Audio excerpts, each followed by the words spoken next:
Click, buy, deliver with the 2-time Motorcycle News Dealer of the Year, Colchester, Kawasaki. Proud sponsors of Chasing the Racing.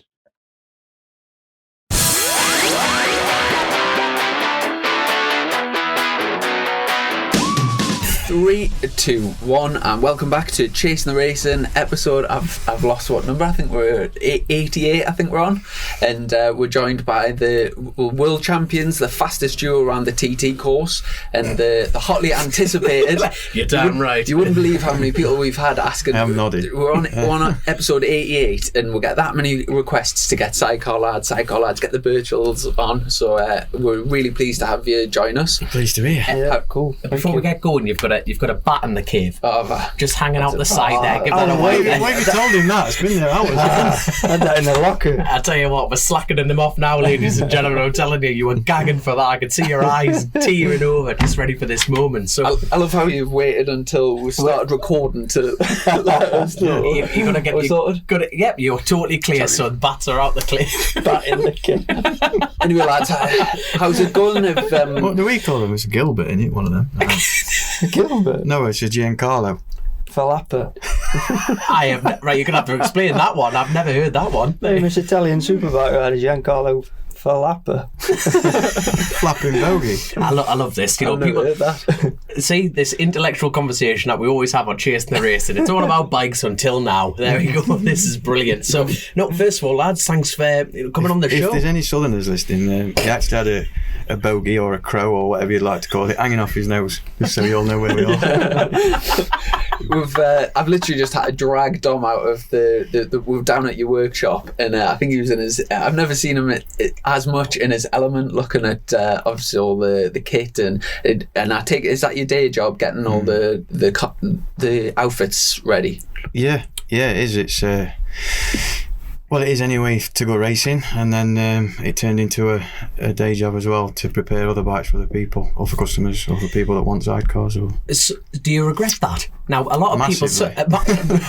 No, seriously though, because a lot of people, you know, we're very passionate people about this sport and everything like that, and sometimes when you turn it into a job, sometimes a lot of people have said that it ruins it for you. So because you took over the LCR contract. Now, for people that have no idea about sidecars, LCR is will you explain it? What is an LCR? It's the brand, isn't it? Yeah, the leading brand of sidecars for the last, which would say 30 to 40 years, I would have thought. Right. Louis Christian is the LC, the Swiss guy. There you are, you learn something new every day. Is that what it stands for? Louis Christian? There you are. He's the grandfather of sidecars, let's say. And he started building them, 30, 40 years ago. Had incredible success, had multiple world championships, and then moved with Klaus Klaffenbach to build TT bikes. So that would be perhaps over 10 years ago now. Right. So if you really...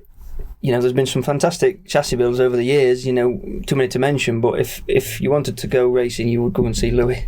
That's the bike to have. And is it a case of they build the chassis and then you choose the sort of suspension you put in, the engine, the manufacturer, that type of thing? Yeah, they'll come in any form really, just a rolling chassis or chassis with bodywork or with or without, whatever you do or you don't want. I mean, the thing with sidecar is a lot of the lads like to do stuff themselves, or they have a mate that helps them with that, or somebody else does this bit. So they're quite varied at what state they turn out. I mean, we're doing one at the minute, and he just wants an exact replica of our World Championship bike. So he wants to come and pick it up, press a button, and go.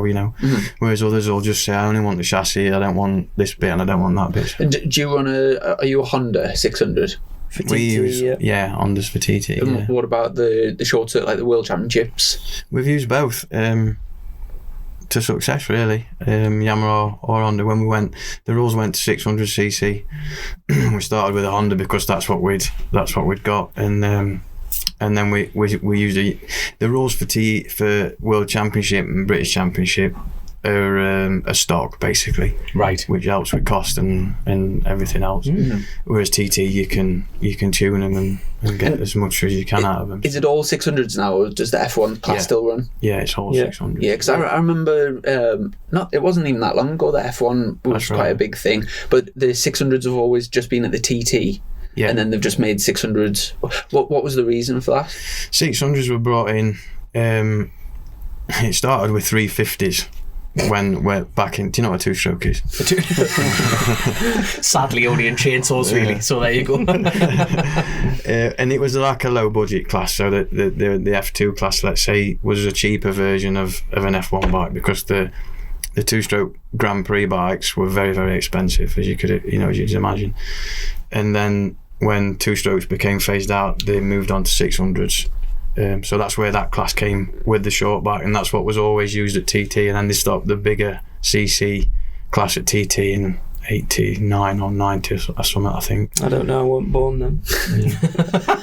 But I was about to say, we could sit here absolutely all day and go through it. Now, what my favourite thing about sidecars is segregation is still a very real thing in this day and age, and it it comes 100% down to the like paddock. America. It really is, isn't it? You know what I mean? Like, everything is totally different in the world of, like, we all share the same paddock, but there is the sidecars, and then there is the solo lads, and there isn't a single one of you that if just now, correct me if I'm wrong. Please correct me if I'm wrong, which I've been wrong many times. I'm just wondering how many people have come from, well, just turned up and hopped on one and gone. All of you have come from stock. You've all built your own bikes. You've all had to go through the ranks. Every single one of you, passengers and drivers. So. Was it a family thing for you? Like, did you? No. Well, yeah. My dad loves racing and took us to watch bikes instead of football, which I'm really glad about. So he did a bit of racing himself in sidecars or solos? No, never. I mean, he'd love to, for sure, but he had 4 kids instead, and I think that mistake. That's it. That's why we're all here. 2 people's mistakes. Yeah. So it. I'm eldest of 4, and it was just I'm going motorbike racing, come what may somehow, and it went from there. My old man did not belong on a track. He's had more crashes on his road bike than anybody cares to mention. From watching the sport early on, was your eyes always set on the 3 wheels as opposed to 2, or? No, I was solo. My dad loved sidecars. He actually got me to write to Jim or Fix It. I mean, what a lucky escape that was. Imagine if he'd have answered. I thought you did. Birchall's been bummed again. So he didn't fix anything for me, but we're very close. He'd make it socially. My dad wanted to he actually wanted to passenger Trevor Ison. That was his like dream. And Trevor Ison were an incredible sidecar racer, right? And chassis builder as well. Yeah. And but luckily Jim didn't reply. They were busy. He was busy with someone else, are they? So what was the original introduction with the? Did you end up doing any 2 wheels, or did you go straight into 3 wheels? No, I wanted to. Did a bit. We always had my dad made sure we had a motorbike before we could walk, sort of thing, and we were off.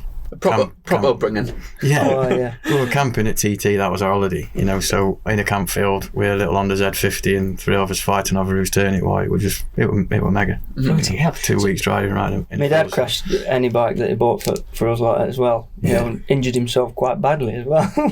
So on a CR80, a Z50, little bikes. That 125 he bought for me when I was 9. An RM125 motocross. Come on, Ben, you're going to ride this. When I've finished with you, stand on this milk crate and set off. So that weren't very dangerous, was it? But he smashed himself to bits on that. Bloody hell! Served him right. So served him right. I can tell you've got a close relationship with your old man by the sounds of it. He just keeps breaking himself. Very good lad, Johnny. So So you said there's 4 of you.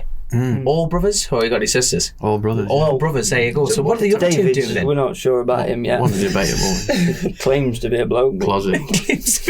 Oh my God! Is one of them not work for Bill Base? That's my son. Is that your son? Is it? Jesus, I've always thought that was your younger brother. Is that good for me or him? Is he like crew chief or a mechanic or? Oh, sorry, yeah. It's my boy, I can say that. There you go. He's the most ginger lad I've ever seen. Yeah. Got fur, ginger fur. Hold on. When he was born, he was covered in it. I went, oh no. Hold on, is that the guy who keeps coming into the Park Fermes with bad attitude? Bad attitude. Nasty. You can normally smell him before you see him. This is that ginger smell that they have, like foxes and twiglets. I can tell it. Weird mix. I can tell he has a hard. I bet he has a hard sort of life with. When you were well, he come racing with us for years, so there was nothing he had not seen, done, or heard. By the time he was 7, I think. I bet Hawk was a reprieve. Like no one's taking the piss out of my ginger. It must be good on the old spanners to be working British Superbike team. He's only a young'un, isn't he? Yeah, he is. He is good. Yeah, Good lad, yeah, for sure. Oh, But he's a I kind don't of. know if Steve thinks he's good. He keeps asking me. He just upsets everybody. He says, who's taught him to upset people like this? Does he work with you lot as well? No, I wouldn't either. He did until he grew that tash, and he just run off. Yeah, I'm glad you brought that up. What? How many blokes have you had swinging off that? And up our moustache, Jesus! Look at the state of it. Lockdown saved him, because if we'd have gone to Holland racing, imagine what would have happened. He would never have come home with a smile, though. Big business, I can tell you. You think I'd done this podcast stuff before? Oh my God! Imagine you with an OnlyFans. That's a graphic thought there.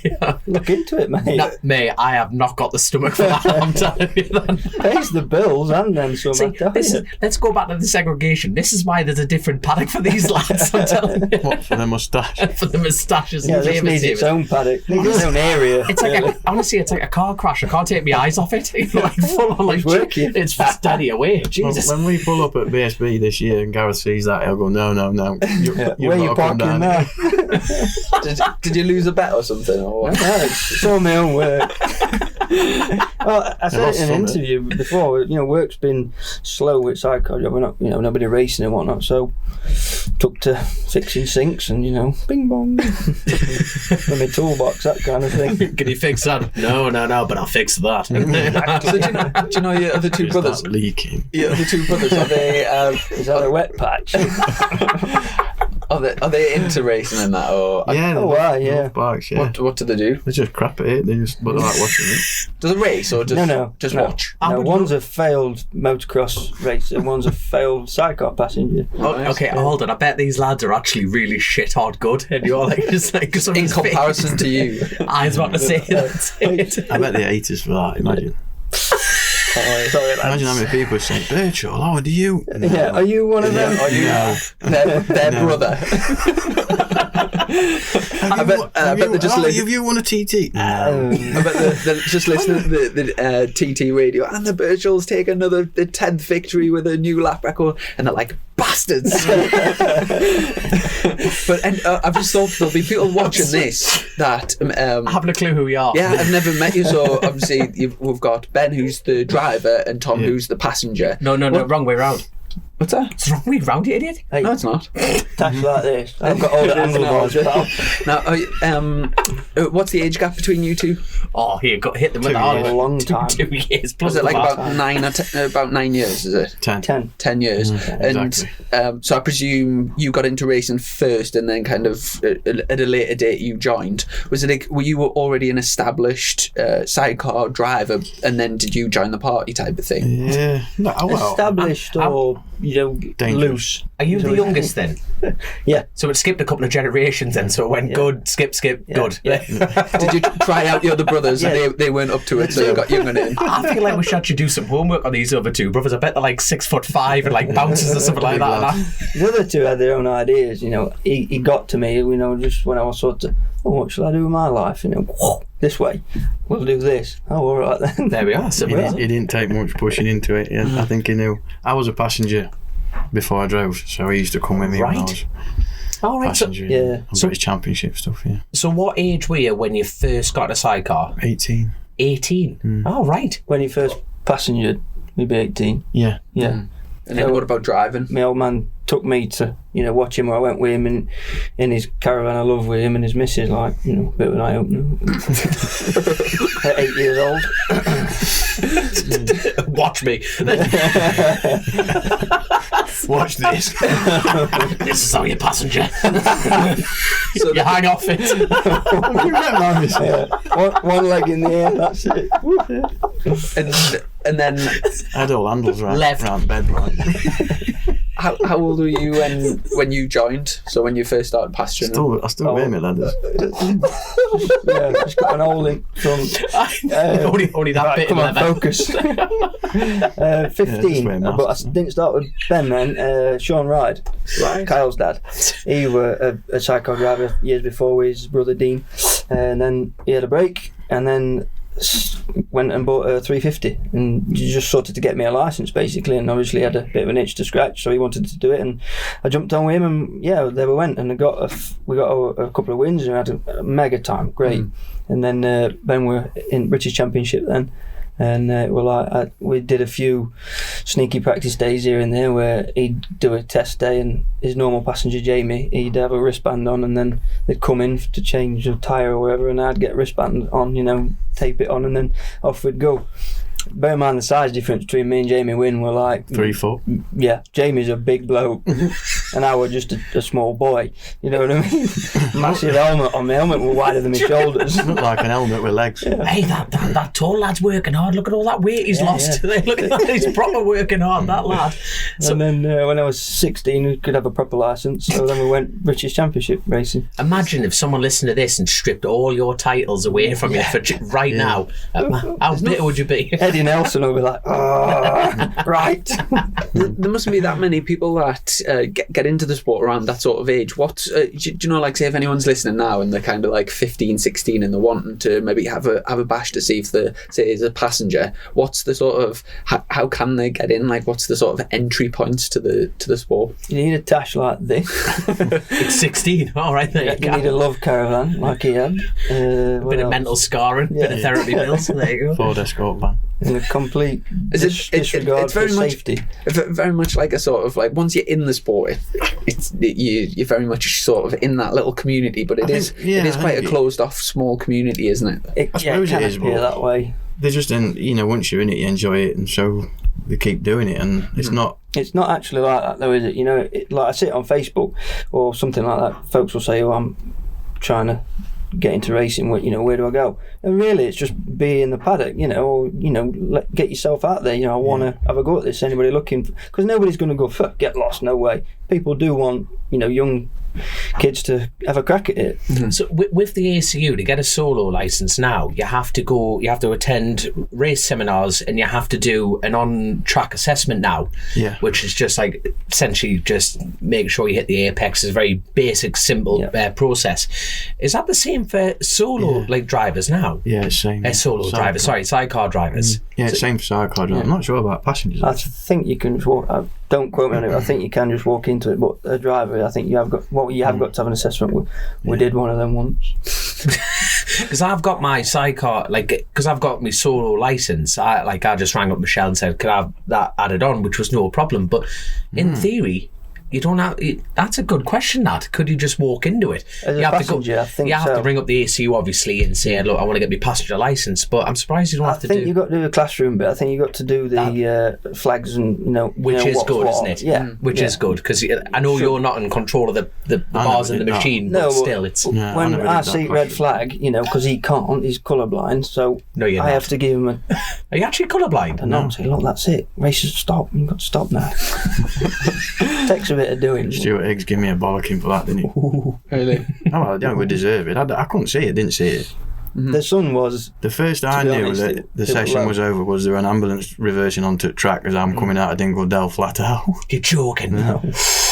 Well, lucky to get away with that one. So, it's the right thing to crash into back off. There is but you could potentially kill the ambulance staff in a known somewhere. So 18 sidecar passenger, and then you got in the driving at what age? 2003. No idea how old I was. So that's a hell of a gap, mind.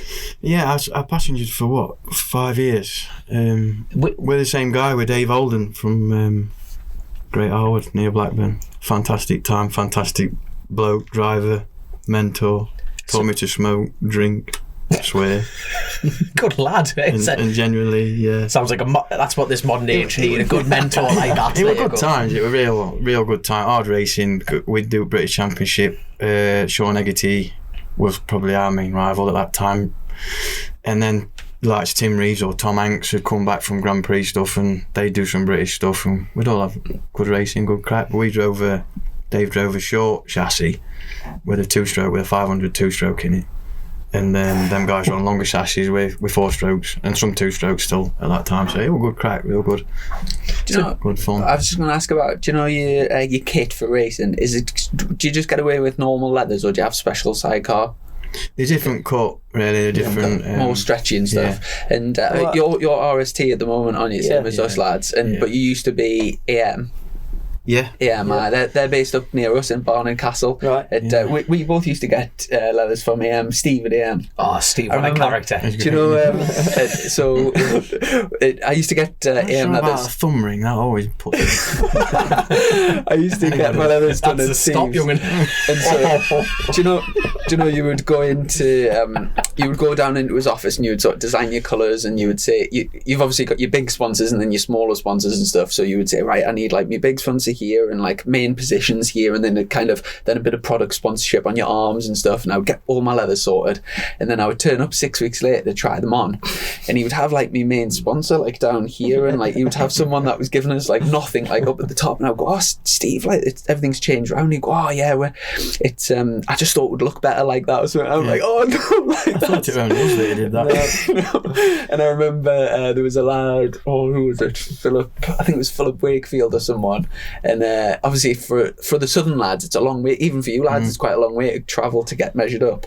And Steve measured me a few times up in the local pub on the high street. The Bishop. He'd be in there with his mates having a few pints, and then I would turn up. He would get his tape measure out, measure us it's up. It's and proper old school. That was the thing when you had to go up and then go to the pub for most of the day. Probably the next day and all.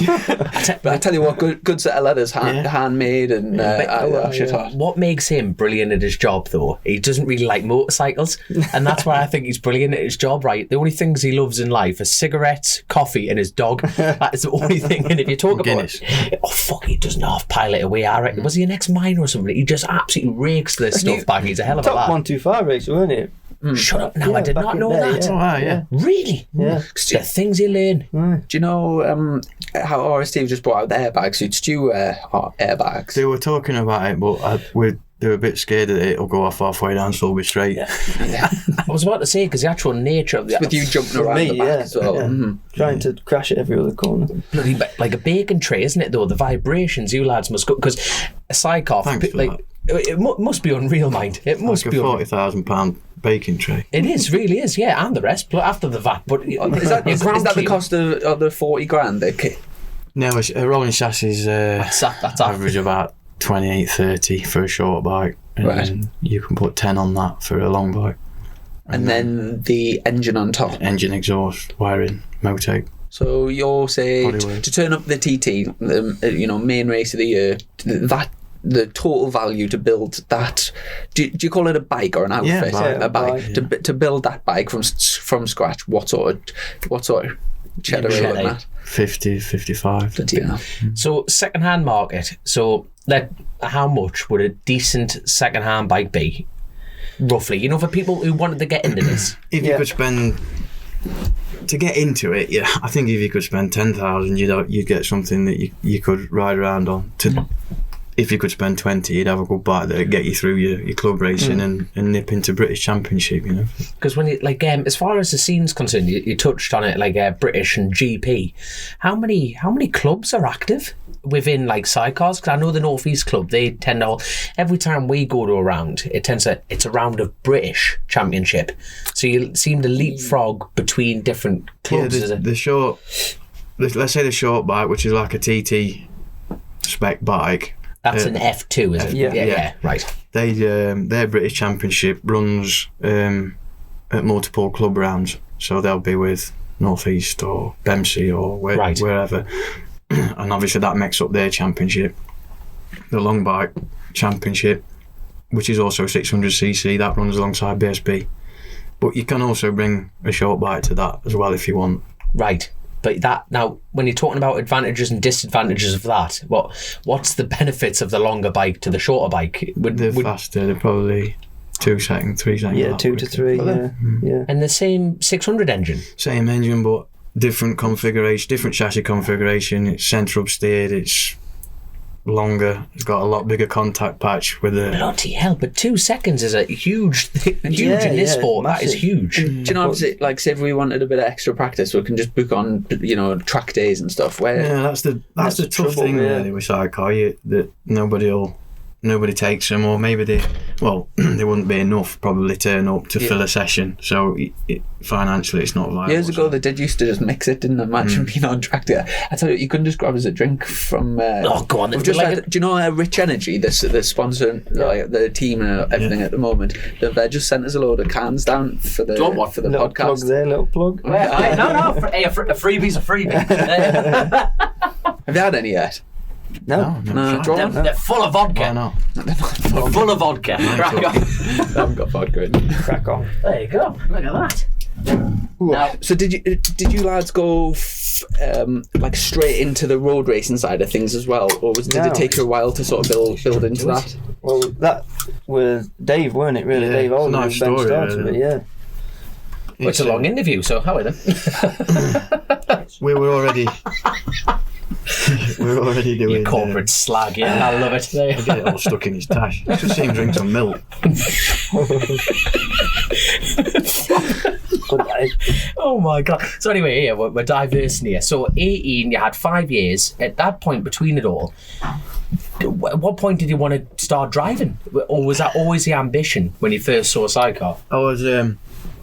I weren't bad at being a passenger, and a couple of teams, GP teams, asked me if I'd go to GP, which was like a dream, really. And one guy in particular, Steve Abbott, he sort of asked me. So I went to my boss at work, who I was working for at the time in a garage, and said, I want to do this, I need 40 days holiday, I don't expect paying, but can I go and do it, basically? And he said, no, I can't let you have that much time off. So I just said, okay, I'll have my notice in then. He said, what, that's it? I said, yeah, that's what I want to do.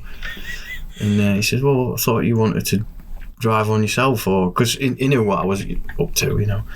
And I said, well, I would like to, but this is an amazing chance, a chance of a lifetime. And I said, and I ain't got enough money to buy one. So he said, well, how much do you need? I said, 10, 11 grand probably for a bike and something to drive it around in.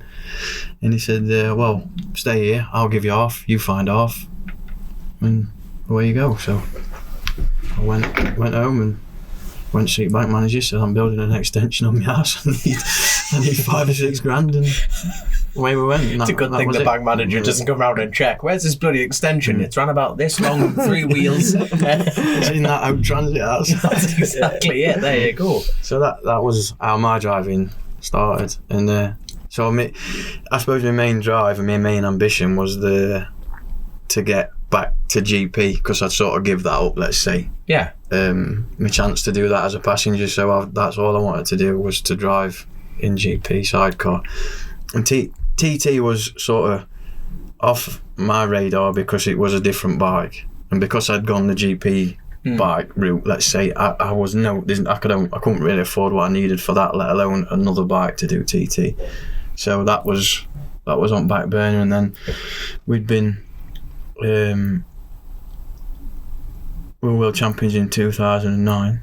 That didn't take you long. So no, that was quite a steep process. That was 2006, was first year. And yeah, funnily enough, I watched a video on YouTube the other day of 2007. So 2006 was first year, and literally just completely green to it all. You know, the travelling, the time away, what circuit's going to, trying to speak French, German, wherever. You know, just me, Ben, and Mickey, who used to come with us. Absolute. How old were you then at this point? So you can tell I'm not the math. He's a maths teacher actually, but you can tell I don't know me maths. 20, 21. 20, and you all go around the world. So you gave up the dream very early on, rebuilt the dream yourself. Congratulations, by the way, and you've just jumped straight. That is incredible. So were you his first passenger then when you bought the outfit? Who was your first passenger? His first passenger was Jamie Wynn, Big lad. And he was. Sturdy new fellow, to was it. he? Long legs. Yeah, he was great. Yeah, Great bloke. Brilliant. Would a fatter passenger be helpful And sometimes? he went on to have, mega success. He won the TT, he won the British Championship. Right. Yeah. Bloody hell. Well, he wasn't fat. He was just a big bloke. Like. Yeah, All right. big Solid. chassis. What's the crack with? When you talk about the world, so like the GPs for sidecars, what meetings do they run at? What tracks I? It mixes up a bit. It's FIM affiliated, so it is proper, but they'll put it with different stuff. So some World Endurance. At that time, we did 2 with GP. Yeah. Yeah, I bet they were good weekends. Awesome. Mega. And then a couple on its own. It was great, wasn't it? Yeah, awesome. It was mega. We had a fantastic time. So 2007, we snuck 2 podiums. One at Salzburg Ring in Austria. Awesome circuit. That was mega. Shame we don't get to go there again. And then Le Mans last round there. And then the next year, 2008, we were chasing podiums, and we took his first win in Croatia. And then, that it got the bug. The bug. Then that's it. You get a race win, you want more, don't you? So 2009 was the real breakthrough year that we won the championship. And is that the case? I know a lot of the sidecars run out of like big double-decker buses and like lorries and stuff. Is that a case of you build the outfits yourselves here, pack them up into like a double-decker bus or whatever, and then just travel around the world? Yeah. But just 3 of you or something? Yeah, Was it then? Yeah. Yeah, I bet that would have been cool. Oh, great crack. Yeah, we did have a bus as well. Go on the GPs. Man, was that fun? Yeah. If those walls could talk. Screams of victims. So was this all on the LCR Best chassis? thing with that or- bus, we used to pull up in Germany for a shop or something, and then you get all these old women trying to get on. Get off. One of them picked up at me. Look at that, trying to get on. He's pushing them on. Get in. Go on, get in there. Go on, Hans and Fritz, get in there, dear. Go on. We used to have Steve Abbott with us, and he used to say, "Let her on, she's all right." There's Steve from AM Levers coming in. I remember your double-decker bus. Did you just buy that as an old bus and then convert it yourself? Yeah, or did you? it was part done. And then, the lads here rebuilt the thing. So did you have the downstairs as like a workshop and then upstairs as a living sort of Party central. Yeah, that's a great idea. Terrible. What was it? Why was it terrible? Imagine the poor bloke buying that off your second hanger. Especially his bum. Rough. That's rough, that thing. My bunk had a film around it, a slime. What was the A plastic cladding so you can wipe it down. He got mirrors in it. On the roof. what was the best tracks you did? When you The funniest thing Look about at this that bus, moustache, it's great, that. the funniest thing about that bus, it had a shower, built-in shower, And one Never of the got lads used. from here, Ensign, he bought some of that film so you could only see through it one way. But so he goes in the shower and then fits it to the back of the door, so you couldn't see out, but you could see in. You'd be in there, open door, they'd be like, everybody stood there going, God. What was the best tracks you used to race on, like around the world? And what were the best places you used to go out? like say Salzburg, that was mega. Croatia, that's still on World Championship calendar. That's an amazing circuit. But Saxon Ring. Awesome. Where's the furthest you've been? You can't get away from Donington. Knockhill. Circuit like that, or Brands Hatch. Knockhill, the furthest. What's the furthest travel you've done? Knockhill. Saxon Ring MotoGP weekend must have been pretty cool. Like this big crowd and Yeah. They're mad. They're absolutely what is it? mad. 150,000 something like that. There's 300,000 over a week. It's more than that, yeah, because they turn the whole town and the hillsides into campsites. So they're not all in the circuit. They're just there for crack and for being stupid, eating sausages and beer. That's and they had stripper tents and everything up there. Yeah, they're good. That's all anti-clockwise as well, isn't it? It's there's not that many tracks. Obviously, you've got the northwest Scarborough. There's a few anti-clockwise, but not that many. Not many. No. But can you think of any others? I think Rockingham might be.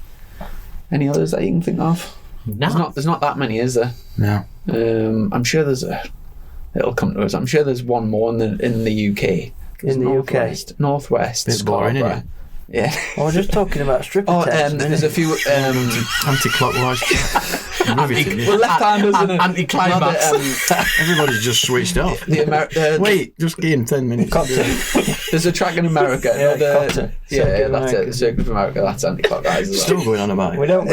He hasn't left the Saxon Ring in 10 years, him, man. That tent was amazing. I'd You want us to fit go in. back with that tash? Imagine fuss you'll get when you turn up with that. You'd end up getting a job. You're in the wrong tent, son. The bloke one's down there. So, were you already world champions when you went to the TT for the first time? No. Right. It was that season, the 2009 season. Yeah. So same season you made your debut, you won the world championships. Yeah. And was that a case of did the TT organisers get in touch with you and ask you to come, or did you want to go? In a way there was talk of it, because Tim Reeves had gone the year before, and they really looked after him, and they invited us over along with other solo lads for a weekend, just to sort of get drunk and see it and see what you thought and talk about it, which were good. But what's nice about our TT debut was Dave Alden, who I used to passenger for, still stayed good friends with him and stayed in touch, and we were at Cadwell Park doing a club race about 2 weeks before our GP season was due to start, and he rang me up at 7:30 in the morning. I said, "All right, Dave." He said, "All right." He says, "Guess you best get booked in for TT. I've bought you a bike." And he bought Nick Crow's bike. So that had just won. I think it had just won the year before TT. No. And he bought that, and for us to ride. So that he says, you've got to do TT. Yeah. And I suppose at that time I was ready to do it. Before that I was probably a bit loose and a bit airy. And was it always a case that you were going to do it? You know, the pair of you were like growing up, having the family holidays over there, getting pissed. You know, quietly. Was that no? Quietly, that little fire's burning. Yeah, because like Ben said, we grew up at track. You know, at Bomber Bagara, listening to them bikes at early morning practice. That's what woke you up to get you out at 10. You know, I mean, it's just embedded in you. I was about to say, because it's one of those things you can't not go. Well, let's be blunt. The speed you two are going at, you've got to have 100% passion to go at that pace for the place. I think it just became a natural progression. But Dave fired it off. He said, "Right, you go in," and then he rung me up and said, told me that day. Said, "Yeah, I'm going to TT," but we didn't tell my mum or my dad for months. How did that go down? Well, you know, It must be difficult, you know, having like your two sons on the same outfit. It must be bloody hard for them. I bet the two middle ones were going, "Get in the way!" Fantastic. Was it a case of did you sit them down and was it like a call a family meeting, or was it just a case of just dropped it in? Or? Not dead serious like that, but it's a big thing. I never remember telling them all going. Yeah. No, I don't actually my mum remember. were like, "You doing what?" You know, both of us, but they soon understood it because it was their fault in the first place. I was about to say, your dad must have been. Well, that's it. You know, your dad was totally. Was he? Nightmare. What was his reaction about He's it? a marshal. He marshals as well, my dad. He Still? loves it. Yeah, still does it. Fantastic, where at? All over. Wherever he decides, you really. can't have Just got an orange jacket, just turns up. Our first ever lap. Yeah. Is you know where Endochron covered it? Yeah. And then there's 11th in it. Yeah, 11th. Going along a bit, there's a bloke stood in track waving. I thought, must be a sheep on track or there's some catastrophe. No, it's him. And that happened every night. Get out of the way. But at a different point at track. Called him the Phantom Flan Flinger. Appear. We need to get him on the pod, Dad, don't we? Stop doing that. Well, did you see me? Of course, I nearly crashed into you. That's meant that. That's Brilliant. Meant. He must be incredibly proud on race He is day. the proudest, Oh, mate, yeah. proudest man in the world, I think. Does he tell you where you're going to go on the circuit? Or does he just appears. he just appears? That's the thing, is the Phantom. What is it? I bet that keeps you on your toes, going like, you know, imagine him coming in after practice going, you're a bit wank through there, mate. You know? I had to have a proper word with him. You've got to stop doing that. Dad, sit down. Otherwise, your mates down the road are going to be waving flags, and it'll be for us. You're not. Wait, that's it. Do you know when you first went? Was the TT the first real world race that you did, or did you do a few like Southern 100 and stuff to warm up? No, not really. Straight in the TT, and when you do solo, so obviously you would be going over all the time and doing laps at cars and stuff. What was your prep like for the first time you went? I've got a funny feeling it's going to be dangerous. Go on then. What was your prep like? TT guys, Paul Phillips and Milky were brilliant. You know, the team were amazing. They paid for us to go over 3 times, I think, and supplied us with a car of some sort to Brilliant. So who took you for your laps then? annihilate. To annihilate. Absolutely hammer the Are you any good in cars, the pair of you? Go-karts? I know it's one wheel. I've never really had a go in them. frightened of getting beat. He's good enough. I'm alright in him. Imagine getting in a go-kart and being shit. I don't get in one. But there you are. Don't ask the questions you don't want to hear the answers to. There you go. I like that. It were good, wasn't it? It were real good. The paired us with Nick Crow. Nick Crow took us for a couple of laps round. Now, but it were a bit tricky to work out that, because he'd be like, flat out in 6th here, flat out in 6th there, flat out in 6th there. I'm like, oh, hang on, because so it quickly become apparent that you sort of just had to find your own way, sort of thing. Flat out in 6th. And now it is. There you are. Now it is. So when did Nick Crow was a famous sidecar ride? Won how many TTs did he win? I'm going to say 8. I think I might be wrong. And then he got involved in a big crash, wasn't it? It was actually, that was documented on the Guy Martin film Close to the Edge, wasn't it? Yeah. So he hit a hare. Yeah. Was it a hare? And you think that is it? I think that was deemed the cause of it. Yeah, it was a massive crash. That was our first year, our first. Really? First race? Second race. Right, so Nick Crow, prior to this, took you around and showed you around and everything like that. Yeah, we stayed at his house and they were good. Because Nick Crow's still involved. His sons are racing. Was it their first TT? Not this year, but whenever we last did it. Yeah, 2019, yeah. How did they fare then? Really they good. Did really well, didn't they? They're good. They're good. We help them quite a bit and we try to as much as we can. We like to help a lot more, but it's a lot of it just boils down to financial, but advice and help that way. Yeah. And we will be next year. We'll be helping them a little more as well. Which is because that was like Chris's question prior to that. Like they're only young lads because like there can't be that many youngins. It needs help. You know, you do need help, don't you? When you're starting, but you need the right help. Sometimes you can't. I think choices you're making always the right choices, maybe, but we'll help them. They'll go well. I mean, the pedigree that they've got in them, and like we say, we've grown up at TT. They've grown up there a lot more than ever we did. Because they're from the Isle of Man, aren't they? They're all from there, aren't they? So like Derby's their only track they can go to. Are they trying on? This is your interview. We're talking about the Crows here. So are they doing British? They do as much as they can. I mean, it's like same with Dave Molyneux. It's hard for O'Connor or any Manx racer. It's difficult for him to. Harry Payne's over there as well, isn't he? Yeah. Yes, Harry Payne. He's a young and coming through, isn't he? Big effort for him to go racing. Yeah. Yes, just to get a on lot the ferry. Extra expense and time off work and stuff. Right, do you know your first year? How did you do results wise? At the TT. All right. Well, best newcomer for that year. We did 110 mile an hour lap. Bloody hell! I think it was 6. Well, line 6. Line 6. Line 6, and in the first race, and we broke down. Let go.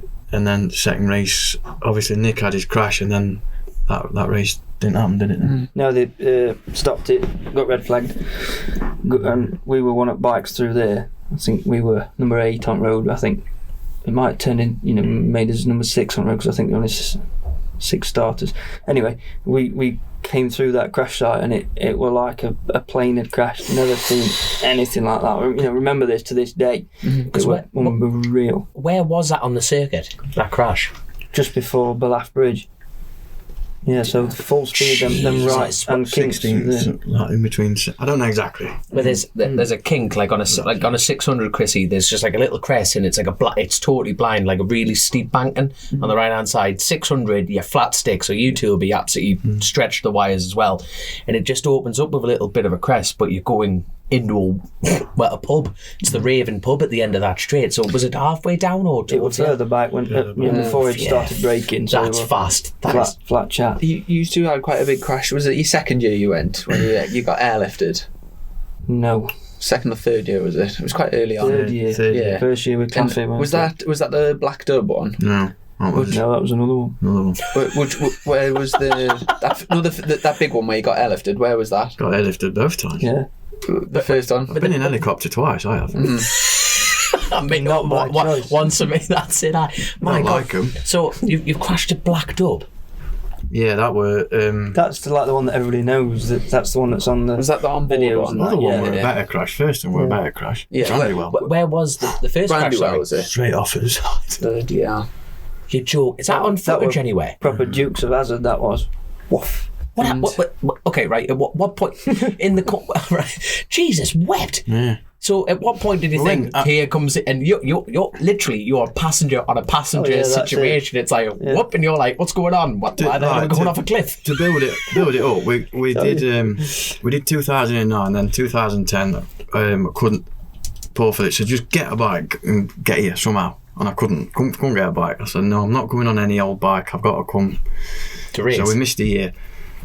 11, we got a bike together, and did all right. I think we're seventh or seventh and a sixth, I think. Yeah, okay. You know, just funded ourselves, and then the year after, which would be 12. Yep. I got a phone call from a guy in Isle of Man. Andy Farragher said, would you come for a meeting with Klaus Klaffenbach? Yeah.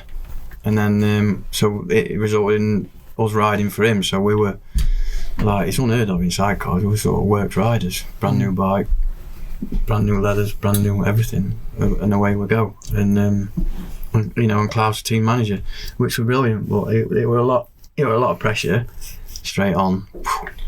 And we had an issue with the front suspension, which we found out later. And second night of practice, first night I came in and I said it don't feel right, and you know, Klaus said it's normal first night, you bumps, it's not going to feel right, you've just come from a billiard table of a circuit. That's exactly it. Donington Park or something, to there. So we went bacon tree again. They are. Don't keep calling it a bacon tree. It's a bacon tree. Bacon tray or baking? Bacon. Bacon. Not sure. So, I think first lap. You can't say now to me we're a tash like that. You can't say. First lap or second lap of the second practice, went into Brandywell, and the front was just skipping, and I thought, I don't think I'm getting around here. And then plastic ballards started smacking me outside the head. I thought, I'm not getting around here. And you know, at that point you are crashing, aren't you? And you're not doing anything about it. But I did think, if I go off here sideways, it's going to roll. So I just turned it straight and just thought it's better off going. Because it's a fucking long way down. It's a lot. That is a long way down with a lovely. When you fence said going in head first rather than sideways. Yeah, it's a left-hander, so it were going to go off the edge. You know, on the right. So I just straightened it and did a jump basically. Off, Do you know whether with a yeehaw? My God. So do you know? Can I just ask? If you could slow that down in slow motion. Poo coming out everywhere. Yeah, obviously there's that point where you know you're going to crash. It's just about like how you're going to crash type of thing. In your obviously you're locked in that. What was he doing? You're locked in that in the sort of cab bit, and you're on the back. I wasn't old enough for a tash then. Oh no. At that point, is it? I mean, when you know you're going to crash, do you just throw yourself off the back? Oh no! What happened? I was doing Valhalla. my best sidecar passenger thing. So up to left hander there, go across foot left, head right down, and then what I will do is like watch the white lines in the middle of the road to see sort of where we are on in relation to position on track.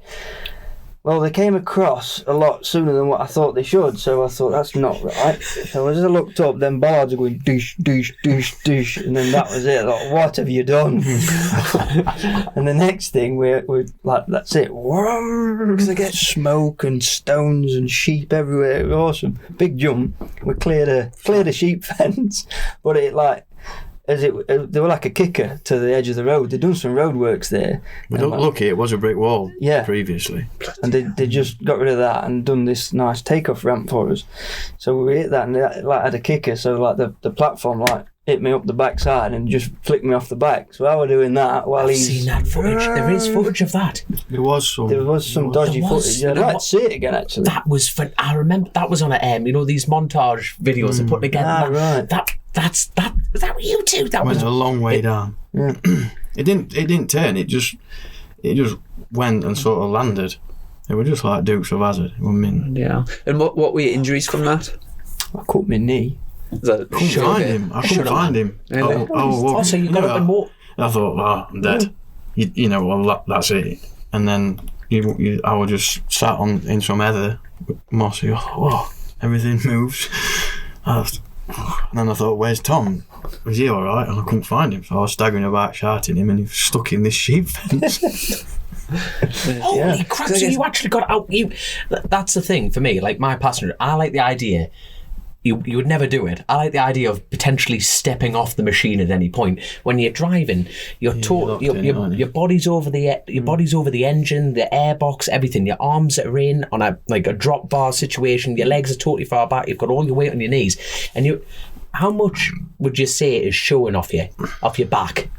Off your back. Well, you've got off your back and your shoulder. And that's all you've got. The rest of you is enclosed in a motorcycle. So how the hell you got out of the sidecar and that? I thought you landed with it, didn't you?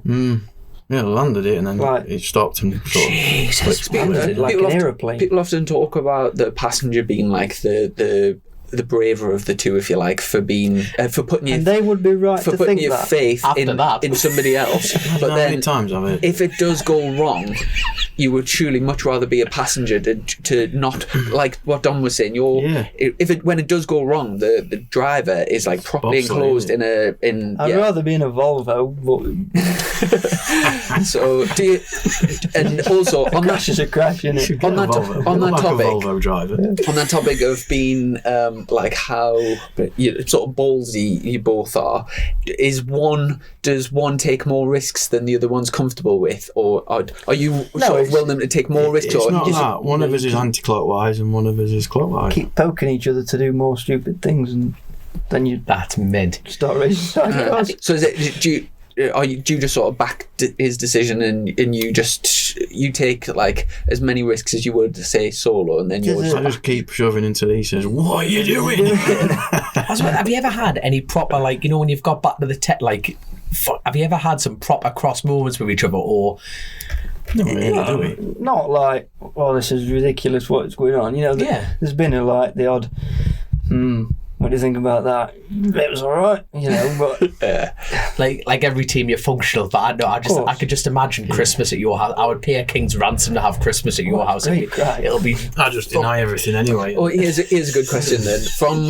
Like, say if you're P2 and there's like a lunge move to go, are you more like go for it, and if it goes wrong, fair enough? Yeah, or are 100%. I'm a racer as much as. Is there been times not as much, but. Has there been times where Ben's went for something and you've thought, oh, that really isn't on, and you just... Yeah, but if there's as long as there's a gap there, and you've got to go for it if you're a racing driver. You've got milliseconds to make a decision. And the point of that is he's committed. So if I don't commit, it's not going to work, is it? But if I commit it and go with him to do... You've got a chance. That's my job. Yeah. That's the point of me on that bike, to complement what he's doing. It must be good from that point of view, being brothers as well, having that extra bond, growing up together, and where... Lovely. Like say if you get somebody that you've only met like a year or two, it's in terms of trust and knowing each other inside out, that must be sort of a benefit. Speaking of those sort of moments, have you ever seen the 700 crash? Which one? With where you go past Tim.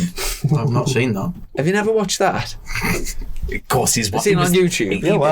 He watches it in the scars of his memory bank. That's how he watches it. Yeah, I have it on repeat at home. I walk in. Yeah, was that at was it a left-hander or right-hander? Right-hander. That is it Ballycagan or cross forwards? Cross forwards. Cross forwards. Right. I mean, and speaking of which, it must be difficult to line up a clean pass on it, because even on a bike, it's difficult to clean pass on it. When it's tight. But with the cars being so wide, it must be, and especially at the TT, I guess where you start, like your starting number is pretty important. If you've got, we were speaking to Jamie Coward last week, and he was like 16th or something in the twin race, so you had to pass so many people. Where with the sidecars, it must be difficult even if you pass some. Southern Hunter's difficult. Yeah, they're wider, aren't they? So you've got less places where you can pass, and because there's less of them, who you're trying to pass knows where they are anyway. Aye. So it depends how you drive. If you're driving a way to get in front and stay there, or if you're driving a way where you want to get in front and win a race. Is there a bit of an etiquette where if you get caught and the person behind is clearly faster, you kind of pull over? There is, yeah. Because You've lost 10 seconds. It's a bit pointless. Exactly. Yeah, that's the thing. That's how the TD works. You don't battle back past them because they're in a flow. It's like once you. I remember my dad telling me that about TT race, and he said, "Look, son, if you catch someone, for the love of God, pass them as quick as you can. Even don't wait 2 mile, 3 mile for a safe spot." He said, "Don't make any dangerous moves, but you're in a flow that's being held with momentum for miles, isn't it? And you know yourself, if you roll that throttle once, your brain just takes miles to. That's probably why I'm not winning TDs like these lads, taking me miles to catch up. I've It's true. It's there, though, What isn't it? advice. I've seen that black dub crash. What happened there was. They put the old suspension back in there. Well, that was one Did you just- excuse. I don't know. I've said all sorts. Clip it on the right hand side. Yeah, you ended up going into the banking on the left, but it started from clipping on the right, didn't it? Yeah, that's what set the crash off. Yeah. Hitting a wall generally does cause a crash. And were you injured from that? He was badly, yeah. What did you do? Still carries the scars today. Was there a passenger that got bumped out? Was it? I think it was Tim Roos. I can't remember his name. That's terrible. Patrick hit his arse on What the a wall big there, yeah. fucking I was there, like in the physio tent. The black that was. Yeah, I mean, big it was bruise. as black as his Colchester Kawasaki side. It was so. Another plug there. Oh, you got to get him in, son. Yeah, you're all about your plugs in that bus. But that was. Oh, I remember. Yeah. Have you ever had a crash like that? Patrick was showing off there, dragging his arse off. I'm alright to play that. Yeah. That thing, and you can just kind of talk us through it. So this is. Turn it down. You can drive. Alright, he looks like he knows what he's doing. Looking calm, comfortable. Looks good. Thinking about. In the lead. So what gear is that then? 4, 5? The fourth, I think. Fifth. Fifth gear. Yeah, that's the carrot to be in front of him, and he's hurtling through here. Oh God! The Birchall boys, that's going to virtually. Jesus. I love that. Did you manage to jump off before the second impact there? Now I just put my feet on the platform so they won't a piece. If you imagine the platform's like that, it's a piece of steel tube at the back of it. My feet were like that, so I could have gone into a wall like that. So my thought was put your feet on top and that's it. And then just hit the bank. You know what the thing is, right? You don't get to your level without crashing. And what I mean by that is only experience teaches you. If I hopped on I would love to do a sidecar TD. I always said that, but I would never ever would have thought. Yeah. Like I'm crashing. I better put the feet on to nearer the top. So I don't. You know what I mean? I'd just be like, here comes a big bean crash, bang. There's little survival techniques in there that kick in your brain, right? You realise, you have had enough crashes in your career, Dom. So Chrissy says. I haven't had that many, but when I do it, I do it. Yeah. That's it. You sort of know how to fall, don't you? You know, Learn with experience. Yeah. Now It is experience. I mean, you would put that. I'll definitely put that down to experience. But we had a 10-second lead. We'd caught Dave Molly, and passed him, and then he passed me back. So he was in front of us, but we were still leading. We'd have been 8 or 9 seconds in lead. I could still see him. They were incredible through there. We are making loads of excuses. I was getting some draft. Now at TT, I've never really had much close riding with any bike. Somehow it's just how it's felt. We've either been on our own. We've just been on our own a lot, or I've caught someone and passed. I've never been in a slipstream. Yeah. So although you can't see him on video, I was getting some draft, which pulled me along a bit quicker than what I realised, maybe than what I wanted to do or knew that I was doing, or I didn't want him. I did not have in my head, I'm going to get back in front of him. I just thought, as long as I can see him for the next lap, I'm all right anyway. Job's good. If you know what I mean, that it was the thought process in my head, but I might have been. That's probably the worst. Klaus analysed it a lot, and I was a little bit wider, probably 2 or 3 foot wider on my line going in. But whether you can say that that's the same every lap on a thing that's got 35 minutes suspension and whatever, so who knows? I was trying hard and I got it a bit wrong. It's probably what I'd say now. If you'd have asked me when it happened, it was somebody else's fault or anybody's but mine. When you're on a knife edge, going for an amazing achievement, these things happen, don't they? And when the possible, isn't it? Of course it can. Exactly. When it does work, it's it's beautiful, isn't it? Exactly. It's like when you said the thing about Southern 100. You've got milliseconds, and you're doing it you're making a decision every millisecond for every second that's going on, and you're going to get it wrong at some point. The Southern 100 thing, I decided that I was going to go up inside of him as he decided he was going to defend. That was it. I was going a bit quicker because I was trying to outbreak him. He moved across to defend his line, and we come together. That's how I see it. I didn't think I'm going to bash him out way here and win, and that's why we stopped and helped him out his bike. Same with that. I didn't think, right, I'm going to make up a second through here. It was just one of them. I've got a theory on that crowd. Obviously, I'm the most unintelligent person in this room, but I remember speaking to Graham Gowland's dad, and his second race win, not a British or anything like that, he was leading the race by a country mile, and his mate was going to put a pit board out saying, you're plus 10 seconds. And I remember his dad was telling me this story, and he goes, whatever you do, don't put a pit board out. And he goes, why? Because he says the second he loses his concentration, that's the second he's going to crash. So his dad was hanging off the pit wall going, come on. Yeah. And he kept his head more tuned in on the job, feeling what the bike's doing. True, and, if he said he's watched his son crash that many times, it's because he's relaxed and gone, I can go quick through here, and it just let go of him. So you find that at TT. I suppose what you did there. Yeah. I'd not long had a board. Maybe I was thinking, I was processing that. And it's TT, you learn the craft over years because you only go there once a year. So your racecraft there is how you process your information, what you take in, how much of it you take in, and when you take it in. So I might have been thinking about that instead of waiting till I got on Cronkavody. Whereas now I'll see stuff and I just shut it out of my mind until I want to think about it and want to process it. Like when we did red flags. Yeah. When we did 119 mile an hour lap, somebody put a board out and said 119 mile an hour, and I was like, whoa. And I stopped myself straight away and didn't think about it again. And I didn't even, I sort of got reminded of it when we finished, if you know what I mean. So it's being able to process your information in a way, and I think that helps you a lot at TT. Doing that twos up on a 600's like it's stupid, isn't it? Like, let's talk about people there. We have a lot of listeners that have no idea about sidecars. Can we let's talk about what you actually achieved? 119 mile an hour. It should have been 120, but you got yellow flags and your dad's standing in the track. So 120 mile an hour. So we were briefly talking about it. So you're talking 3 wheels, 2 people.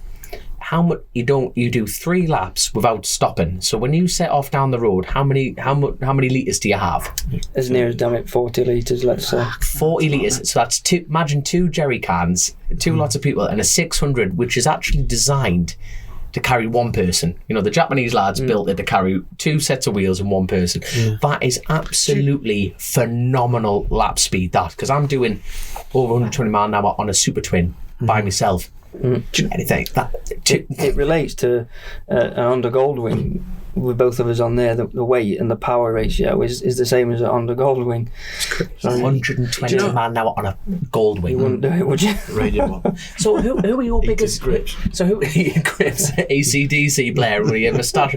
So an ashtray on it. So, open face helmet. Who were your competitors lap time wise? Like who was the top 10? Let's talk through the top 10. Who were the competitors? They all are. I want to make sure that I get this out, that I view everyone as a competitor, and it's never in doubt that any one of them in top 10 is capable of doing it. I always go there in a way that is, you've got to do your best and see what it gives you. It's not what you can do or what you're going to do. I totally agree. I remember years ago watching the short circuit side of things, and it was always you lads against Tim as the sort of big rivalry for the win. Do you sort of see Tim as over your career, do you see him as your biggest sort of definitely rival in that respect? And do you have a healthy sort of rivalry with Tim? It's a bit up and down. It's all right, isn't it? Have you got any good stories? Or? Loads. I bet loads. Expand. What's the biggest time you've fallen out? That Southern 101 was it? Probably up there, yeah. Right. Yeah. Did take a bit of smoothing over that the problem with that one is it gets took out your hands and people run with it. You know, social media thing. People want to make More mountain out of of it, molehills. I would say that's happened throughout our career with Tim. Really. I'd say so as well. Right. It's more been what people have made of it than what it actually was. If you sat us both down, we'd probably curl his lips up at each other and growl a bit, and then say, "Well, what? There ain't actually that much of a problem. We're both trying to." You're both Like he would have probably done or had a go at passing if he was second in that situation. So there's been loads of situations. Amazing races. There has. I mean, we've done. I read Like one, for instance, we did 22 laps around Saxon Ring, and we passed each other twice a lap for 22 laps. Wow, And that's a race. He made one mistake on last corner, and we got him on the last corner. Jesus, And that's a race. You know, and there's been more than one occasion of that.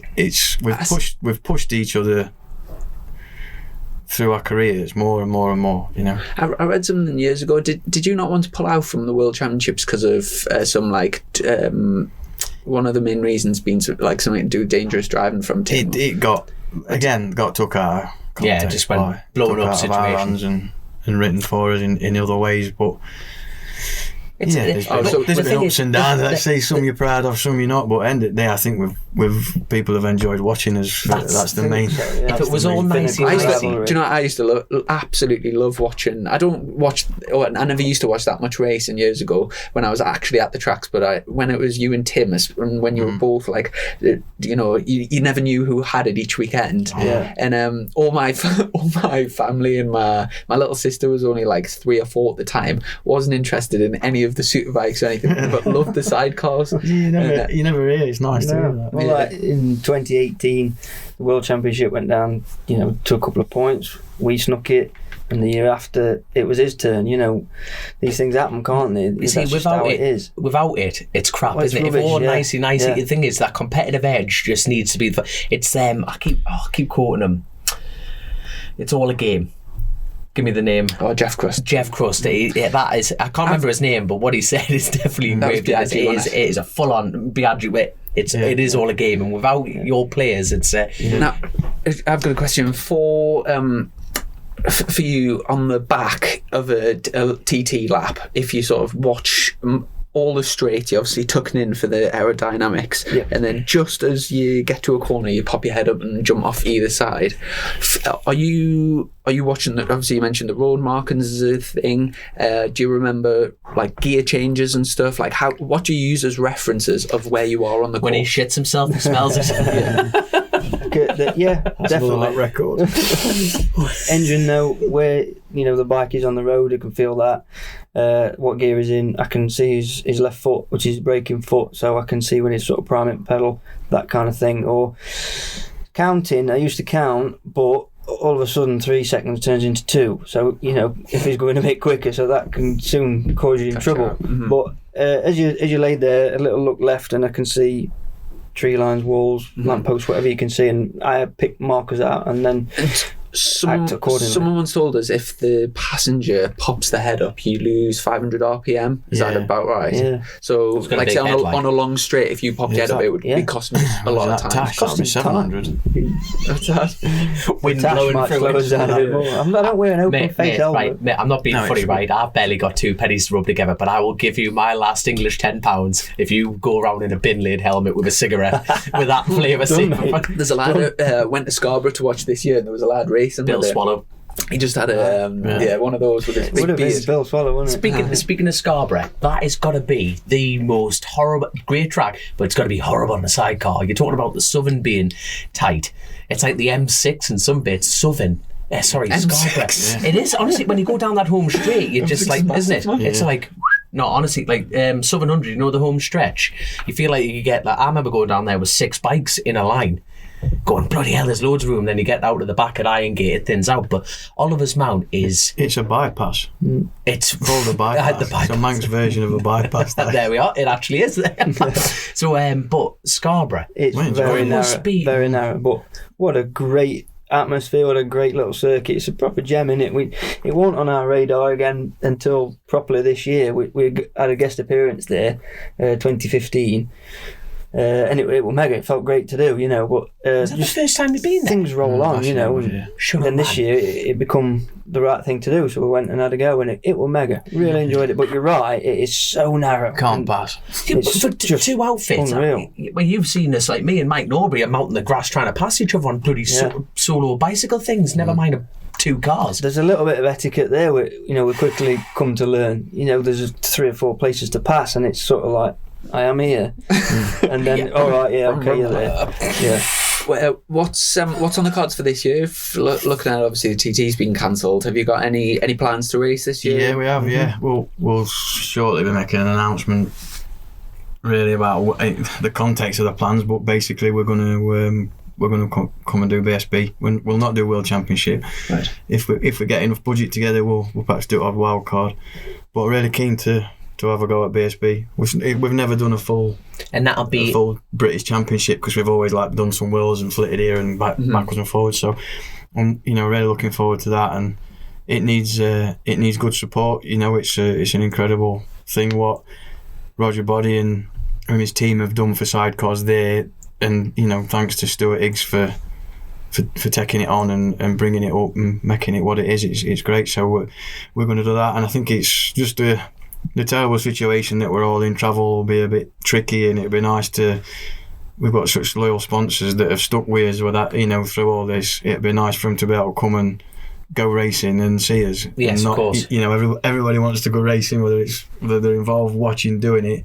So we thought we'd do that, and then fit in a bit of road stuff if there is anything to do. Hopefully there will be, and let's just hope we can get going. Well, you're not wrong. I tell you what, though, I'm looking. I always get excited about your colour schemes. Yeah, you really, honestly, they are the best colour schemes. I remember your hair from the black, the grey, and now I can't get the colour right. It's like a greeny turquoise.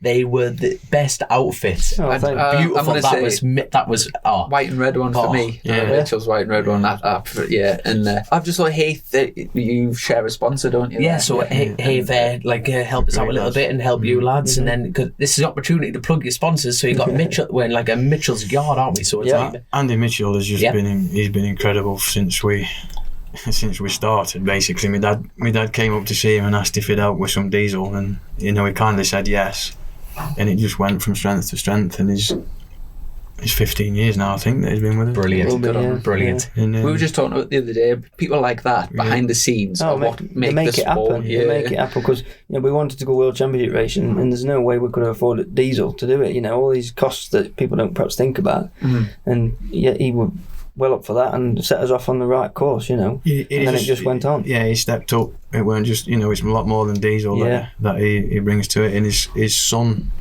Ed, he's come with us when he was 17, and he's grown up with us and been a great help mechanic wise for us, and just real support. So great. And then the Heaths got on board with us, and I can see why you lot get along, man, because they're dry as sticks as well when it comes to their humour. They're brilliant, aren't they? You think you'd meet them and go, they're polite lads, get to know them. Oh no, proper blokes. They're proper blokes out there, pint drinking. And along with that, there's Dave Batty from Haley. I mean, he's incredible. He's great, and that he'll supply bearings and stuff for the Heaths, and loves his racing. And he's been abroad with a few of his mates to watch us, and they're all big bikers. They love riding them. They love coming to watch it. They love being involved in it. I think the Heath lot are mates with Piggy and the Needham brothers. That's it. That sort of group. It's a community, isn't it? Oh, you don't want to go out on a Christmas do. It's men going for a pint with them. It's class, man. Absolutely class.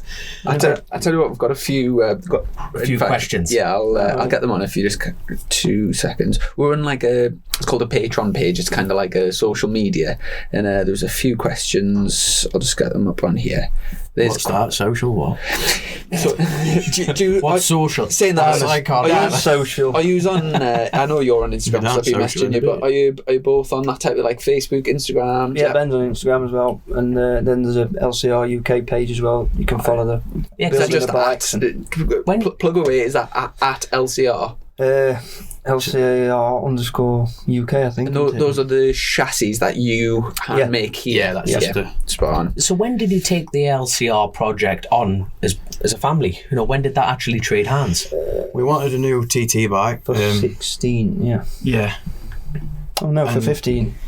Oh, so it's quite a recent development. And it said, that's it really, I'm not doing any more. We had a real good relationship working wise previously. And he said, I've got some parts left. If you come and Tom weld some together, you can make a bike, but I'm not doing them anymore. Right. We've got a few good ones here. We've kind of already, just in natural conversation, we've covered a lot of them. One of them, James Williams said, do they have to carry their watermelon-sized bollocks in a wheelbarrow?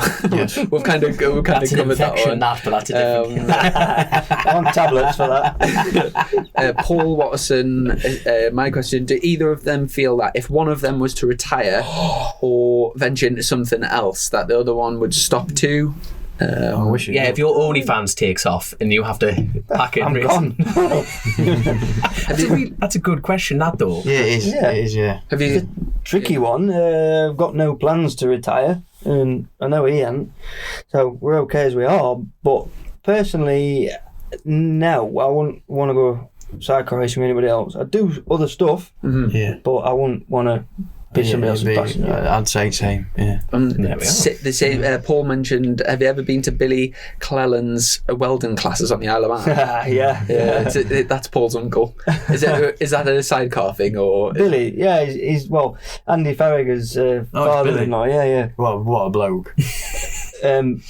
He's helped us out of a couple of sticky situations actually. I had to take an exhaust pipe up there that were flattened, a titanium exhaust pipe, and we got his burning tackle out, we got it glowing red hot and thrashed it back into shape. Yeah, it was a proper blow. Every time we're over there, we'll go and see him. And when we were doing Southern 100 sort of year on year, I think we did it 3 years in a row, our base was up there, and we used his workshop and his facilities and that, and that's where we're based out of. And in Glenn's kitchen every day for some oxtail soup and all that kind of thing, and sandwiches. Oh man, it was awesome. That is mid. Got one from Mike Orton. Is there any tracks that you would love to race that don't accommodate sidecars? Yeah. Ulster, love to go there.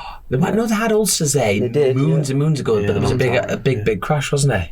Any road race really that don't have sidecars. Because what? I'd like if Steve Play to sort us out for that Isle of Wight race. That'd be nice. Fuck, that does look good. I've heard nothing about that. Like, no news is good news sometimes. So the Isle of Wight thing's definitely kept the head down at the moment. So hopefully something comes up. Northwest as well. If you could put them, the big three internationals together, that would be absolutely That ideal. would be a huge engine killer for you, lad, surely. I don't think You'd have to detune them in. Really? I think it'd be fine. It'd be fine. Fantastic. There you are. There's a new Mervyn White stepped down from the Northwest, so this new guy that let's say get the rumour mills spinning Very up here. open for that, yeah. That'd be mint, that. Last one for now. One from Ryan Garside. Is it true you pissed blood after the TT due to the tough ride?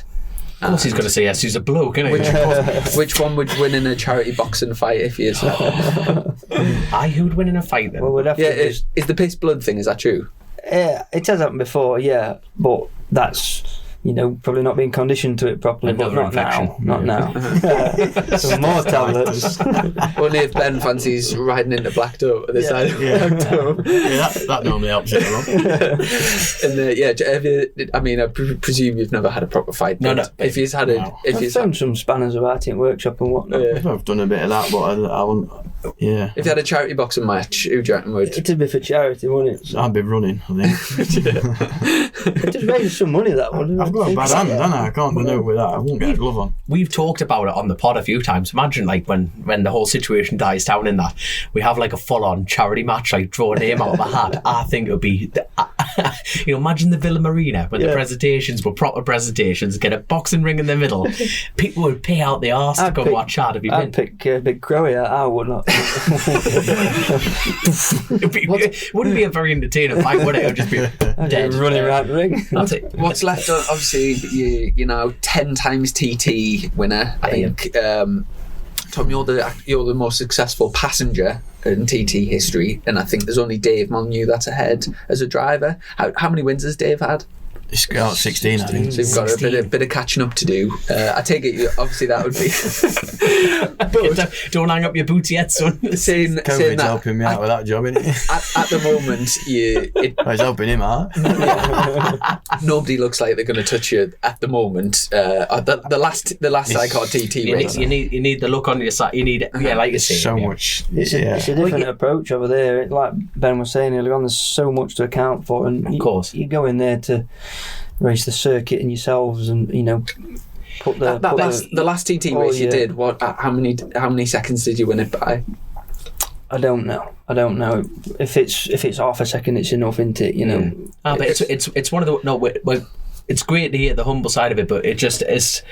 When you look at the hierarchy, it's like Hickman's the man to beat, even though Harrison's really close behind him. It's like all the other competitors, they're close behind him. But it's like you just look at the top of the pile and go, you're the ones to beat. And it's that's the same with anybody at top of the game, isn't it? Yeah, of course it is. You have a limited time where it's like that, and nobody really knows when it starts or when it finishes. So you enjoy the ride. You just enjoy it, and I think hopefully we're giving as much back to sport as we're taking out of it. And it must be a good advert as well for your business when you go out and break the lap record, and the fact that anyone can come to you and just say, here's a check, I want exactly what you've got. They can. Yeah, maybe it's a good sales pitch for you. You not see that footage of them pulling a Park Fermi and the guy with a briefcase? Get off it. A couple of years ago, or for the last couple of years, in the TT Park Fermi, they've all been our bikes. It's been, originally LCRs in Switzerland and then produced out of this workshop here. That's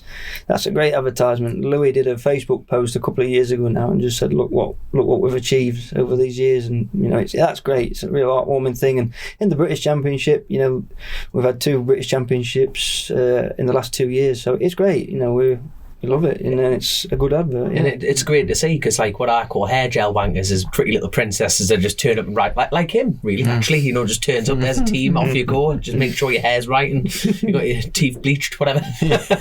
Wait, who's won the championship? He's faster than me. There's a reason behind it. But nice to see you lads and your dungarees working your asses off. And now the good thing about being in that workshop is you're proper race engineers, and you were showing us a couple of little tricks that you've altered and stuff like that, and I'm really looking forward to seeing what you two are going to do with that. And it'll be interesting, won't it? Yeah, we can't wait to try it. There's a lot. It's tricky to do something like that in our position, because it could quite easily cost you a year. Yes. Even though it might be incredible, it's got to do the job. It's got to do 6 racing laps non-stop, hasn't it? So we'll try it, but it looks good and it feels good so far. And it's had a few niggles. Scarborough showed, which were great to do Scarborough, because it showed up. There is some issues with it, which we're hopefully on top of.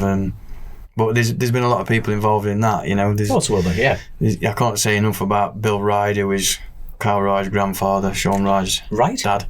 He's incredible, and Steve Abbott as well also, and a good mate that I've got now, Nigel Armfield, who's head of engine development at M Sport. We've drunk quite a bit of beer talking about things that we shouldn't be doing with it, and it's and it's great. That's what's great about racing. It's not, nobody ever can say, I did that, that's mine, that's why I've won. It's good that other people are involved in it, and it'll hopefully move it on a bit, and we can pass it on when it's ready to be passed on. I mean, the important thing for us is that whatever we produce is safe and reliable, and he's going to give people back what they've paid for, to give them something that's right on the edge and probably or might go wrong. We just have to wait till things are good enough to release. Are you quite well known around this area for, like, say if you're in the local pubs and stuff, are people like aware of who they get you up are? at Levi, Start locking things up. Are you quite well known in the local area? Mansfield's good for us, They really have supported us. Just local folks who know that you're trying hard, you know what I mean? Like local paper at Chad, they always put us in there every week that we'd do something alright, or it's great, because like a couple of years ago we come back from TT after them 2 wins, and it had been on local news, been on BBC and all that, and then we were in papers, and we come back and there's folks like giving it all that while we're driving back in the truck, or you go for a take round car for a pint and somebody will slide a pint across and go, well done lads. You know, it's mega. It is great. You know, it's It does not make like the difference. It's nice, isn't it? yeah, and the local council have awarded us some awards over years. Like we've got the Freedom of the District, which is like, I bet you two have abused that. oh, it's awesome. There's all sorts of ancient stuff that you're allowed to do, like drive sheep through the centre of town on a Sunday. People think because you're freeman that everything's free. Yeah. Now when the folks say you get free stuff now, then You're a freeman. Yeah. Is it like the Freeman of the district. Yeah. I tell you what it means. You're allowed to prostitute yourself on town hall steps. That's one of them. Which And, he were doing that before. Done that a bit anyway. And you're allowed to kill a man as well on town hall steps. Yeah. Oh, yeah. No, Look at that. There's a list about it. There's some like weird things that everything's got to add up. Is it like an ancient honor? Oh yeah, like it's ancient. thing? Yeah, I imagine the police would arrest you if you killed a man. No. If you've got rights, son. No, I can't wait. Yeah, right. In a couple of weeks from now, we'll be flicking on the news and be like, oh, he's done it. he puts his money where his mouth is, doesn't he? Jesus wept. Well, no, it's a nice Is that his nod, brother? you know, big ceremony and all that. It was mega. Mm-hmm. Yeah. Also, ages. I think it was the last TT or the one before. Dom came round. Was it Quarterbridge or somewhere? And there was a big peacock on the track. Grebe Castle. You know when you're coming in the Grebe. There's some there, isn't there? That. Have you ever came across any wildlife on the track while you've? Yeah. Can of cider. Yeah. Can of cider rolling across track at Quarterbridge. Other than your dad. I thought that's him gone. Yeah. Have you ever had any sort of unwanted attention obstacles? from birds? Loads. Yeah. Women throwing themselves like We're Mine just pheasants and blackbirds. pulverised the pheasant. Yeah, shredded that. I tell you what, my respect for you lads went through the roof. All you sidecar lads, as I broke down. Superbikes went out first, then this is for an evening session. So Superbikes went first, then the 600s, and then hold on, you're after the lightweights. Yeah. And then the sidecars go out. Now, the problem, being evening practice, the sun is getting lower and lower and lower. Now, Ballagary, most of our listeners will know it for the Guy Martin crash corner. But when you go up to that, the sun is in your eye. Now, when you're on I'm trying to think what a saddle height on a bike is. Call it 3 foot, 2 foot kind of thing. Yeah. You're high up already. So you're going in the Ballagary and you can actually see the crest of the hill on a bike before you tip in and commit. I broke down on my 600. Parked up, I'm getting absolutely wrecked, Chrissy. Getting cans of cider and like getting fed lasagna and all sorts, and watch the rest of the 600 practice lightweight come through and going, that sun's getting low, and I could not believe it. The top 10 were coming into there. The sun was when the sun is right in your eyes, you can see someone's soul. I'm watching this corner, and every single one of them not rolling. And it was a whomp, and the mic's not going to like this, but the noise after it was like whomp, whomp, whomp, and that was tyres skipping, because the canvas in the road, so they're going positive camber to negative, it's whomp, whomp, whomp, and it clears at the bottom of that traffic lights at the dip. That's when the bike seemed to stabilise again. But you just think, and they had 2 laps like this. It's a big thing, son, in the evening practices for all of you. You get it, and what I do is I tend to try and do a lap before practice starts at that time, because it changes. If there's more leaves on trees, or if there's been a fence took down, or some houses demolished or something like that, it'll change year on year. So you get this you're blinded for a bit. You'll commit, like, that's the thing, because it's at the back of it is at the back of the list, and you think every night that is just what and I bet it comes race day and you can, bloody hell, where's the sun? I really bet it is. But like little things, we had Paul Phillips actually on the podcast, and we're talking about how he makes the track safe for every year, and same with Gary Thompson, all the team. But my biggest outstanding moment was before Windy Corner. They absolutely chomped away at the bank, and they had the tarmac, and they've got the concrete slab that goes around the middle. And I remember going around that going, that must be another 10 mile an hour for you lads. Because the road races, we can dip our bodies over, but we stay on the tarmac, and you're that close anyway. It doesn't change for us. But do you go? That's practically a berm for you. I don't. You don't go through that. I don't know what you mean. So Windy Corner. So you've gone around Brandywell where you came off like an astronaut, and you know when you've got the You two mean on the inside of Brandon? on the inside. Yeah. Aye. So you came off before Windy Corner. You know the right at Windy Corner. You came off on the left there. Or was it the left beforehand? That's 30 seconds. Yeah, no, before. you're... Aye. My God, fucking hell. Respect's gone even higher now. I was at the wrong corner. Yeah, Brandywell's after Tram lines. Yeah, tram lines up, and then you've got that right, that left. That's Brandywell on the corner where the posts are. Now, you come to the next turn. Now, I go off the Marshall huts. So it's like 6 back to 5th. Tip in, first Marshall point, out to the road end, and back in. Is that the 30th? The 33rd. I can't believe I even get round there with my knowledge. But you still give us a shout. I'll do a lap with you. My God, I tell you what, I would love to. You know, you wouldn't. I would love it. I think you would hate it after having a professional like him. I would love to do a sidecar. I don't mean on bike. No, bike. Oh God, there you go. But no, so you don't use that extension. I of the try track? not to nick anything at TT because I have tried it and that took a race win off us as well. No, that's incredible because when you think, I was just going to say that for him, the track's the track. It's not like, oh, they've moved that bank back, I'll nick that.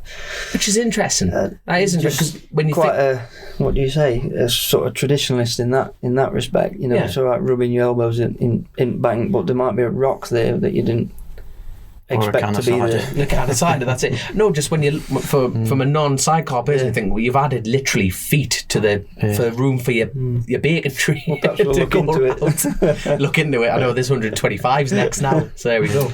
Well, just before we wrap up, a few quick things. I've got a little giveaway. So if you go over to the YouTube video for this podcast, and if you just drop a comment, we've got a Chasing the Racing mug, and you've got to leave a comment saying bacon tray. So just just comment anything for a chance to win. And also I had a message from a friend of mine, and just a little shout out to Neville, who's listening all the way from Portrush in Northern Ireland. Heard he's a bit of a fan of the podcast, and I promised I would do him a little shout out. So hope he's well. Was he drinking Anchor? He was along with the cider. But lads, thanks so much for your time. I know we've taken you out of the workshop and you'll be very busy, but I've really enjoyed the crack. Really appreciate it. And whenever you do get round to racing this year, all the best. And looking forward to catching up soon. But thanks for the support. You know, it's been fairly well received, hasn't it, so far? So thanks to everybody out there. Oh, well, there's an up, there's a down. So You've met us.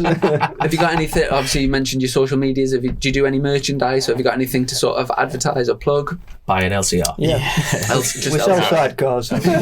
Hope we've not trodden anybody's toes talking or upset anybody. It's you've upset me. Other than your son. That's all right. Well, huge thanks to our patrons as usual, to our sponsor Colchester Kawasaki, and we'll catch up sometime soon. Thanks for that was a freebie, so you can plug that all you want. What did you think, by the way? It's nice. Honest opinion? Rich Energy, brilliant. Better than that. Better than the other known brand, you know, that red, whatever it is. Not a patch on this. Red cow. The red coup. Awesome. But honestly, lads, thank you so much for your time, and we'll catch you later on. Appreciate Brilliant. it. Cheers. Click, buy, deliver with the 2-time Motorcycle News Dealer of the Year, Colchester Kawasaki. Proud sponsors of Chasing the Racing.